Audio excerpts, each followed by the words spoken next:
कृष्णाय वासुदेवाय च हरये परमात्मने प्रणत कृष्णाय श्रीकृष्णाय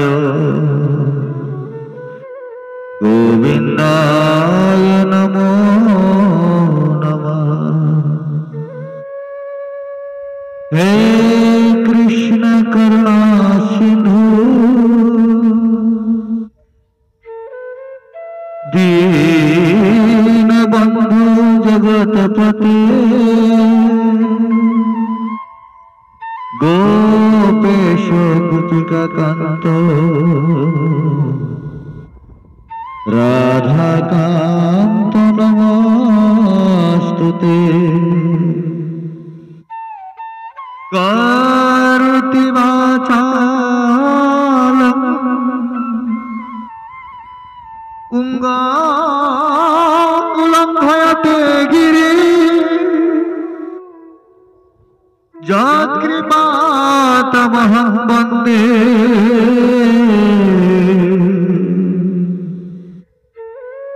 परमानंद माधवम् परमानंद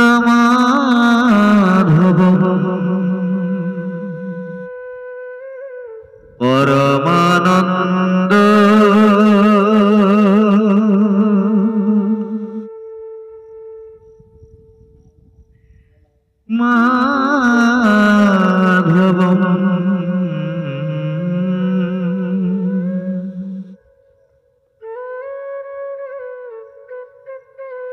नमस्कार। आज के हरिकथा कृष्ण कथार प्रारंभे आपनादेर सकलेर चरणे आमार प्रथमे रइल शतकोटी दंडवत प्रणाम। अतःपर आছেন যত अनंत कोटि ब्रह्मांडेर अनंत अवतार साधु गुरु महापुरुष एवं तदुपरि जाति जनजाति आदि सकलेर चरणे सर्वप्रथमे शत शत कोटि दंडवत। अतःपर आज के आमार मनेर एकटी बांछा हलो आज के हरिकथा कृष्ण कथार माध्यमे आमरा যে আলোচনা করতে যাচ্ছি সেটি হলো আমাদের ভিতরে যেমন আরাধ্য এবং পূজনীয় তার মধ্যে অনেক জায়গাতে দেখি আমাদের বিশৃঙ্খলা দেখতে পাই।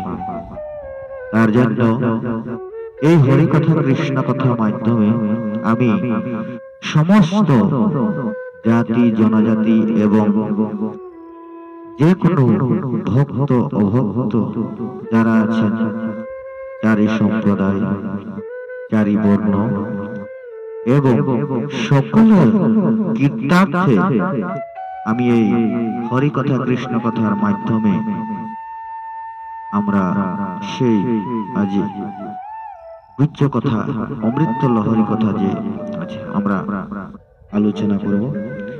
सर्वप्रथमे आमी एकटी कथा आपनादेर सकलके जानाते चाই जे देखें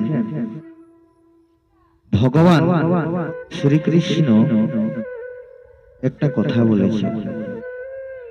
কোথায়? শ্রীমদ্ ভাগবতে বলেছেন। श्रीमद् भागवते कोথায় বলেছেন? एकादश स्कंधे 19 अध्याय 21-22 श्लोके की बोलेছেন?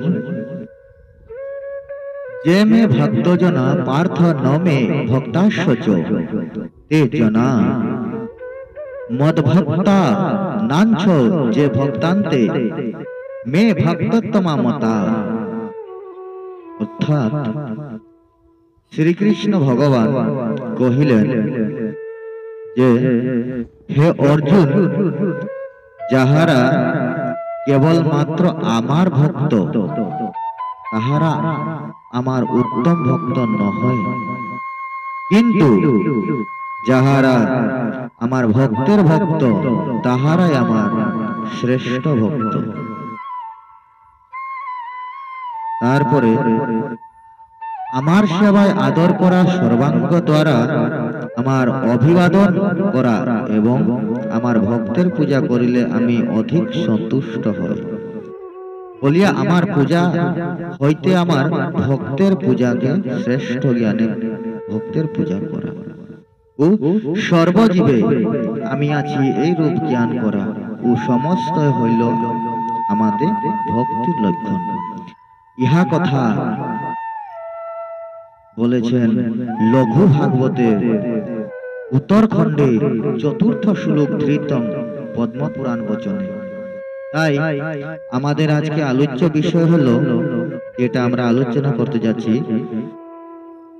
আরাধ্য দেব ব্রহ্মা উৎপত্তি, যিনি ব্রহ্মার থেকে যিনি উৎপত্তি, সেই বিশ্বকর্মা এবং মাতা ঘৃতাচি দেবী। তাই গুলোকাদি সৃষ্টি বর্ণন এবং তারপর ব্রহ্মা থেকে বিষ্ণু, ব্রহ্মা ও শিবাদির উদ্ভব কাহিনী বলা হচ্ছে। শুধু তাই নয়, দেবাদি দেব এবং দেবাদি এবং ভূত প্রেতাদির জন্ম বিবরণও তাতে দেওয়া হয়েছে। স্বর্গ, মর্ত, রসাতল ও সাগর আদির সৃষ্টি হল মূলাধার। বিচিত্র তাদের নাম, বিচিত্র তাদের গঠন। গোলকপতি শ্রীহরি হলেন সর্বসৃষ্টির মূলাধার। দেব দেবী সৃষ্টি করে উপযুক্ত পাত্রে তিনি নারীদের অর্পণ করলেন। বৈকুণ্ঠ নগরে নারায়ণকে অবস্থান করবার নির্দেশ দিয়ে লক্ষ্মী দেবী ও সরস্বতীকে তার হস্তে সঁপে দিলেন। সাবিত্রী সুন্দরীকে অর্পণ করলেন ব্রহ্মার করে। তারপর শিবকে নির্দেশ দিয়ে ভগবতী দুর্গা দেবীকে গ্রহণ করবার জন্য। একথা শ্রবণ করে শিব সবিনয়ে শ্রীহরিকে বললেন, হে দয়াময়, হে প্রভু, আমাকে কেন ভোগ বাসনার লোভ দেখাও প্রভু। নারী ধর্মের কণ্টক, সাধন ভজনের বিষম বিঘ্ন আমি স্থির করেছি প্রভু। দিবানিশি আমি এটি বাঞ্ছা করছি, যেন তোমার চরণ চিন্তা করে জীবন কাটাবো প্রভু। আমাকে অমনত্ব করে হরিভক্তি কেন কেড়ে নিচ্ছ প্রভু? কিংবা তীর্থ দর্শন তোমার চরণ তুল্য নয় প্রভু। তাই নারীর রূপ দেখিয়ে আমাকে সেই চরণ দেখে তোমার চরণ থেকে কেন বঞ্চিত করছো প্রভু? এমনত্ব করো না প্রভু। তখন গোলকের প্রতি শ্রীহরি বললেন, উহে পঞ্চানন, তোমার সমান আমার ভক্ত আর কেহ না। তুমি পরম বৈষ্ণব, তুমি তোমার মতো বৈষ্ণব আর কেহ নাই, আর কেউ হবেও না এই ত্রিভুবনে। ত্রিভুবনে আর তোমার মতো আর বৈষ্ণব কেউ হবে না। এক সত্য প্রজাপতির নাশ হলেও তোমার পতন হবে না।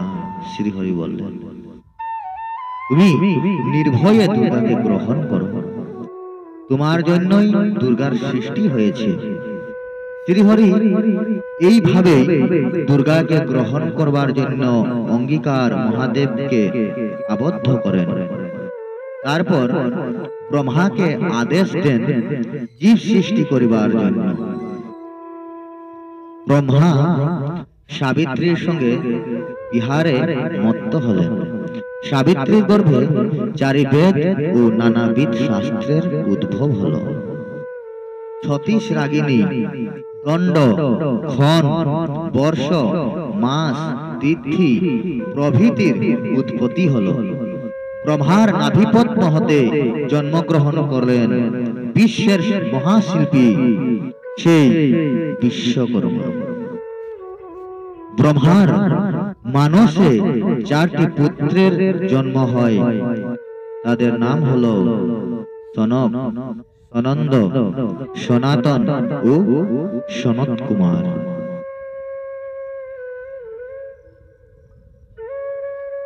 যথাসময়ে ব্রহ্মা তাদের সংসার ধর্ম পালন করে সৃষ্টি বৃদ্ধি করার নির্দেশ দিলেন, কিন্তু পুত্রগণ অনিচ্ছা জ্ঞাপন করলেন। তাতে ব্রহ্মার অন্তরে ভয়ানক ক্রোধের উদ্রেক হল। সেই ক্রোধে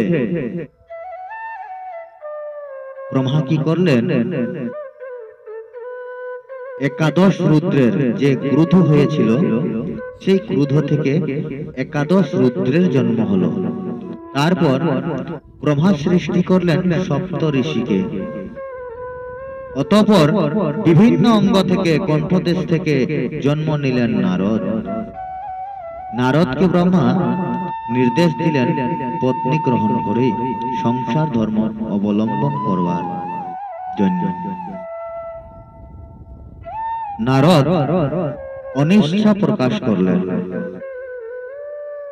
প্রভু, আমি এই সংসার ধর্ম আমি পারব না। যে করে সেই কথা বললেন, শ্রীকৃষ্ণের নাম গান করে দিন কাটাবো, তবু ধর্মের বিঘ্ন স্বরূপ আমি নারীকে গ্রহণ করব না। তখন ব্রহ্মা ক্রোধে অগ্নিশর্মা হয়ে নারদকে অভিশাপ দিলেন। কি অভিশাপ?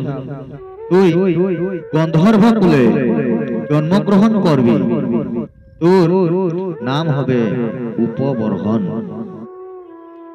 50 জন রমণীর সঙ্গে তুই বিহার করবি। তারপর তোর দাসী কুলে জন্ম হবে, বৈষ্ণবের উচ্ছিষ্ট ভোজন করে তোমার মুক্তি হবে। এই অভিশাপ শুনে নারদের মনে ভয়ানক দুঃখ হলো। তিনি ব্রহ্মাকে প্রতি অভিশাপ দান করলেন, যেহেতু তুমি আমাকে বিনা দোষে অভিশাপ দিয়াছ, আমিও তোমাকে অভিশাপ দিলাম। তোমার তন্ত্র মন্ত্র পৃথিবীতে বিলুপ্ত হবে। 3 কল্প ব্যাপী তোমার পূজা পৃথিবীতে কেউ করবে না। পূজার্চনায় তোমার নামটি মাত্র উল্লেখ থাকবে। যজ্ঞাদিতে তোমার ভাগ অন্যান্য দেবতারা গ্রহণ করবে। এরপর নারদ যথাক্রমে গন্ধর্ব রূপে এবং দাসী পুত্র রূপে জন্মগ্রহণ করলেন। কৃষ্ণের অনুগ্রহে তারপর হলো তার পাপ মুক্তি, আর তার তৎক্ষণাতে তেনার শাপও মুক্তি হয়ে গেলেন। তৎপর ব্রহ্মা তাকে দিব্যজ্ঞান দান করলেন। তাই বিস্তারিত ভাবে আলোচিত করতে গেলে বশিষ্ঠ, কৈশ্যবাদী, অন্যান্য ঋষি, দানব, বিহঙ্গ, সরীসৃপ প্রভৃতির উদ্ভব বর্ণনা করতে হয়। এবং অতঃপর আমি একটু শর্টে একটু ছোট করে আমি সংক্ষিপ্ত করছি আমার হরিকথা কৃষ্ণ কথা। কেন অধিকতর সময় আমি নিতে পারছি না, তাই পরবর্তীকালে আমরা আবার সেই বশিষ্ঠ, কৈশ্যবাদী, অন্যান্য ঋষিগণ, অন্যান্য আমাদের গুরু মহাজন আছে, আমি একটি একটি করে সমস্ত সম্পূর্ণ 4টি সম্প্রদায় নিয়ে আলোচনা করব। তাই অন্যান্য মহাজনের নিয়ে আমরা আলোচনা করব। আজকের যে আলোচ্য বিষয় সেটি আমি সংক্ষিপ্ত দিয়ে আমি সম্পূর্ণ করতে যাই। তাই করলেন কি, এরপর হলো কি, যথাক্রমে সেই দাসীপুত্র রূপে জন্মগ্রহণ করলেন। আর কৈশবাদী অন্যান্য ঋষি দানব বৃহগ্রসী সরীসৃপ প্রভৃতি বর্ণনা হচ্ছে। এতে একটি ঘটনা হলো, কি হলো, যে ব্রহ্মখণ্ডে আছে, হ্যাঁ, ব্রহ্মখণ্ডে বিশিষ্ট একটি কথা আছে, উপাখ্যান।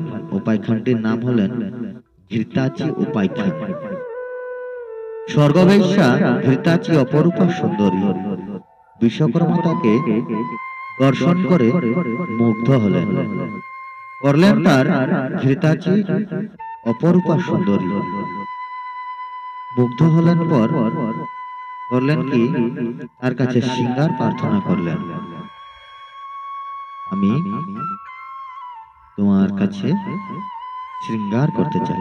ঘৃতাচিও সেই বিশ্বকর্মাকে দেখে মোহিত হলেন, কিন্তু সে তখন চলেছে সেই কামের ভবনে তাকে রতিদান করতে। সেই কামের ভবনে যাত্রার জন্য ঘৃতাচি কি করলেন, ঘৃতাচি বললেন, তাই ঘৃতাচি বললেন কি, আজকের জন্য আমি কামদেব আমার পতি, কামদেব তোমার শিক্ষাগুরু।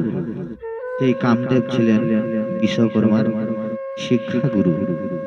তাই আজ আমাকে গ্রহণ করলে তোমার গুরুপত্নী উপভোগের পাপ হবে। এই কথা শুনে বিশ্বকর্মা ক্রোধ ভরে ঘৃতাচিকে অভিশাপ দিলেন, শূদ্রাণীর ঘরে তোমার সেই গর্ভে তোমার জন্ম হবে। সেই কথা শ্রবণ করে ঘৃতাচি মনের আবেশে ঘৃতাচিও কি করলেন, তৎক্ষণাৎ অভিশাপ দিয়া দিলেন বিশ্বকর্মাকে, স্বর্গভ্রষ্ট হয়ে তুমি মানব কুলে জন্মগ্রহণ করবে, আর শিল্পকর্ম করে তুমি উদর পূরণ করবে। এভাবে ঘৃতাচি বিশ্বকর্মাকে অভিশপ্ত করলেন। অভিশাপ প্রদান করে ঘৃতাচি কামের ভবনে যাত্রা করলেন। অভিশাপের সমস্ত বৃত্তান্ত প্রকাশ করল কামের নিকটে। সেই কামদেবকে সমস্ত কিছু বলল। তারপর কামদেব তাকে বললেন, মদন রূপের নারী রূপে তুমি পৃথিবীতে জন্মগ্রহণ করবে। অভিশাপ অন্তে তুমি পুনরায় স্বর্গে আগমন করবে। অভিশাপ কখনো খণ্ডন হয় না। এর জন্য বিশ্বকর্মা পৃথিবীতে ব্রাহ্মণের ঘরে জন্মগ্রহণ করলেন। নানাবিধ শিল্প কার্য করে তার দিন কাটাতে লাগলেন। একদিন সেই বিশ্বকর্মা জাহ্নবীর তীরে এক পরমা সুন্দরী নারী দেখে মুগ্ধ হলেন। নারীও তাকে দেখে যখন মুগ্ধ হলেন, ঠিক এই নারী ছিলেন সেই পূর্বজন্মের পরমা সুন্দরী অপরূপা সেই ঘৃতাচি। ঘৃতাচি দেবী বিশ্বকর্মাকে দেহদান করলেন। ঠিক এমত সময় তারপর এই ঘৃতাচি নারীর গর্ভেই জন্মগ্রহণ করেছিলেন সেই 9টি পুত্র। জন্ম নিলেন 9টি পুত্র সন্তান। তারা হলেন, প্রথমত হলেন মালাকার, তারপরে কাংসকার, তারপরে দন্তবাই, তারপরে স্বর্ণকার, তারপরে কর্মকার, শঙ্খকার, সূত্রধার, কুম্ভকার এবং চিত্রকার, অন্তিমে চিত্রকার। এইভাবে পৃথিবীতে নানা জাতির সৃষ্টি হলো। এখানে একটি বিষয় আলোচনা করলে পূর্ণ হয় না মন। তাই যত নারী আছে এই বিশ্বের মাঝারে প্রকৃতির অংশ সব জানিবে অন্তরে। নারী জনে অপমান যদি করে দেহ কেহ, প্রকৃতির মানহানি নাহি কর সন্দেহ। তাই আমরা শুধুই যেটা প্রভু লীলায় যেটা পেয়েছি এই 9টা জাতি, সেটা নয়। আমরা সবাই এতো হলো মাত্র কর্মের, শিল্পকর্মের দ্বারা আমাদের জগতে যত আছেন অন্যান্য সম্প্রদায়, অন্যান্য জাতি জনজাতি এবং যত মত, সমস্তকে আমি শ্রদ্ধা এবং ভক্তিপূর্ণ প্রণাম জানিয়ে একটি নিবেদন করি। এ হলো শাস্ত্র আলোচনা। এর মধ্যে দিয়ে আমরা এগুলোকে বিচার করে চলতে পারা যাবে না। তাই দৃষ্টান্ত দিয়েছেন যে স্বয়ং ভগবান বলেছেন কি, আমি কখনো আমি সর্বজীবে থাকি আর কখনো আমি কোনো ভাগ করি না। তাই বহু বদ্ধ সপচু হতু গরিয়ানো জজিহাগ্রে বর্ততে নাম তুভ্যম তে পুস্তপস্তে জুহুর শোষ্ণুবার্যা ব্রহ্মাণো চূর্ণাম গৃণন্তি যেতে। দেবহূতি শ্রীপুত্র শ্রী কপিল দেবকে বললেন, যাহার জিহাগ্রে তোমার নাম বিদ্যমান, অর্থাৎ যিনি শ্রী হরিনাম করেন তিনি চণ্ডাল হইলেও পূজ্য। যেহেতু যাহারা তোমার নাম গ্রহণ করেন তাহাদিগের পক্ষে তাহা তপস্যা, হোম, তীর্থস্থান, সদাচার পালন ও বেদাধ্যয়ন করাই হইয়া থাকে। এই জন্য আমরা সেগুলি বিচার না করে আমরা সবাই এক হয়ে একচিত্তে সবাই মিলে আমরা, যেহেতু কলিযুগে একমাত্র হরিনাম যজ্ঞ সার, নাম হরিনাম ছাড়া পৃথিবীতে কোনো গতি নাই, তার জন্য সবাই একসাথে নাম সংকীর্তন করা আমাদের সকলের প্রয়োজন। আর নাম করিতে করিতে আমাদের সকলের যাওয়ার প্রয়োজন। কেন আজকে সূর্য আমরা দেখছি, হয়তো কালকে সূর্য দেখবো কি না তা কোনো ঠিক নেই। তাই মিথ্যা বলে কেন যাব? সত্য প্রকাশ করে যাওয়া হলো মানবের একমাত্র পথ এবং মানবের কর্তব্য কর্ম, অবশ্য কর্তব্য কর্ম। তাই মানব কুলে জন্ম লিয়া আমরা সেই বিভেদ আমাদের যেন সৃষ্টি না হয়, আমি সেই উদ্দেশ্যে আমার এই হরি কথা কৃষ্ণ কথার মাধ্যমে আপনাদের সবাইকে সেই একটি বৃত্তান্ত শোনালাম। বৃত্তান্তের নাম হলো বিশ্বকর্মা ও ঘৃতাচির উপাখ্যান। যে আরেকটি কথা আমরা না বললে পারতেছি না। হে মূঢ় মানব, যদি মুক্তি বাঞ্ছা করো, এই দুগ্ধ সুধা পান করো নিরন্তর। ভগবান বাসুদেব প্রণমী প্রথমে, নারায়ণ নর আর নমি নরুত্তমে। সরস্বতী ব্যাসদেবে করি নমস্কার। তাই এই পুরাণে কিংবা আমাদের জাতিয়ে হবে না উদ্ধার, সে হবে হরিনাম করো সবে হইবে উদ্ধার। তার জন্য এই হরিনামটা আমরা জীবনে না করলে অন্তিম করতে হয়। এর সাথে সাথে আমি আজকের মতো হরি কথা কৃষ্ণ কথা এখানেই সমাপ্ত বিরাম দেই। আমাদের আগামী আলোচনা আছে সেই চৈতন্য জীবনী আমি যে দিয়েছি, সেই চৈতন্য জীবনীর একটি খণ্ড চৈতন্যের জীবন লীলার। তার পরবর্তীতে চৈতন্যেরই একটি সেই বৃত্তান্ত ভক্তি তত্ত্ব কথা। তাই আজকের মতো আলোচ্য বিষয় এখানে সমাপ্ত করি। জয় নিতাই গৌর হরি হরি বল, হরি বল, হরি।